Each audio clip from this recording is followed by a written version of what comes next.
یہ آیت مقدسہ حمد خدا بھی ہے، نعت مصطفیٰ بھی، حمد خدا بھی ہے اور نعت مصطفیٰ بھی ہے۔ هو الاول، وہی اول ہے۔ تو یہ بات سمجھ میں آتی ہے تو رب اول ہے، تو نبی اول کیسے ہوا؟ رب خود سے اول ہے، نبی کو اس نے اول بنایا۔ میں زیادہ تفصیل میں نہیں جاؤں گا، اشارہ کرتا ہوں اور آپ کے سامنے پیارے آقا کا فرمان رکھتا ہوں۔ عزیزان گرامی قدر، میرے آقا کی بارگاہ ہے، صحابی رسول حضرت جابر رضی اللہ تعالی عنہ، جس کو محدثین کے امام عبد الرزاق نے اپنی مصنف کوٹ کیا۔ آپ حدیث طیبہ نقل کرتے ہیں، صحابی رسول حضرت جابر بن عبداللہ انصاری رضی اللہ تعالی عنہ عرض کرتے ہیں، یا رسول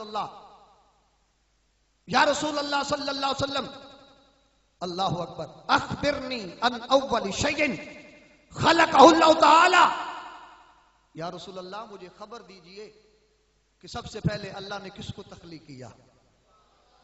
سب سے پہلے کس کو تخلیق کیا؟ آئیے، میرا وجدان کہتا ہے، میرا وجدان کہتا ہے۔ ایک اور صحیح صاحب سے حوالہ کوٹ کرتا چلوں، ترمذی شریف، صحابہ رسول کہتے ہیں، بتا وجبت لک النبوہ، نبوت کب ملی؟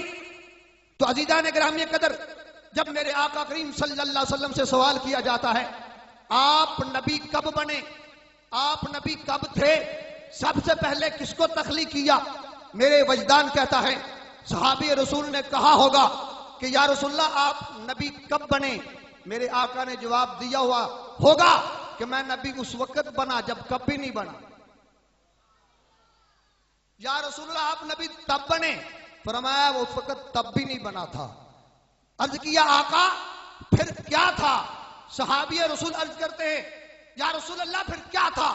میرا وجدان کہتا ہے پیارے آقا نے جواب دیا ہوگا، اے میرے غلام پھر لفظ کیا بھی نہ تھا، نہ اب تھا، نہ جب تھا، نہ اب تھا، نہ جب تھا، نہ ادھر تھا، نہ جدھر تھا، نہ کدھر تھا، نہ شجر تھا، نہ حجر تھا، نہ جن تھا، نہ بشر تھا، نہ بر تھا، نہ بہار تھا، نہ زمین تھی، نہ آسمان تھا، نہ جن تھا، نہ ملک تھا، نہ حور تھی، نہ غلما تھا، نہ ستارے تھے، نہ ابشارے تھی، یہ کچھ بھی نہ تھا، نہ چک تھا، نہ بستی تھی، نہ کوئی ہستی تھی، بس خدا کی ہستی تھی، جب بنانے والے محمد ہستی تھی۔